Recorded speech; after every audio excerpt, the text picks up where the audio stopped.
Amis de la rubrique pour ceux qui suivent, bonjour, c'est bien du Z-Cadet qu'il s'agit.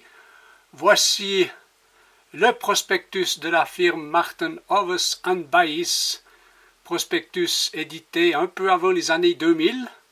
Et voici la coque en construction de ce même Z-Cadet sur l'établi de la GG Factory. Alors le premier côté de la coque a été fibré en début de semaine à satisfaction sans problème particulier. La résine a bien polymérisé.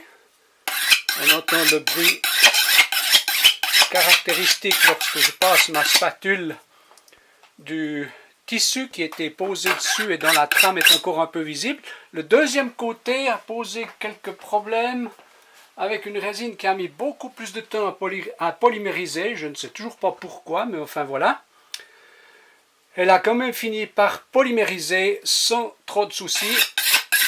On se rend compte, vous voyez, lorsque je passe ma spatule, on voit que tout est bien polymérisé. Ceci, bien entendu, avec une température de 20 degrés.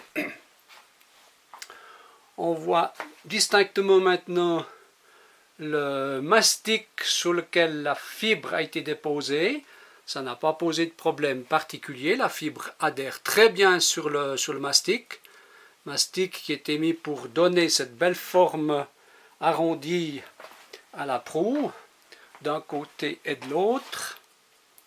Voilà, avec, si on voit par-dessus, un beau raccord régulier de la forme de la proue.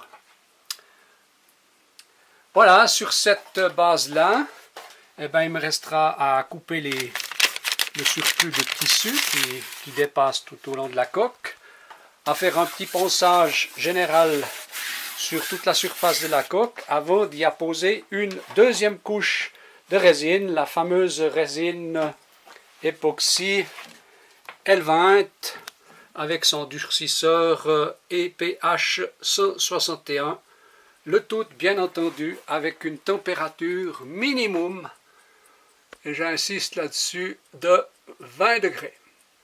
Voilà, au revoir les amis, à bientôt.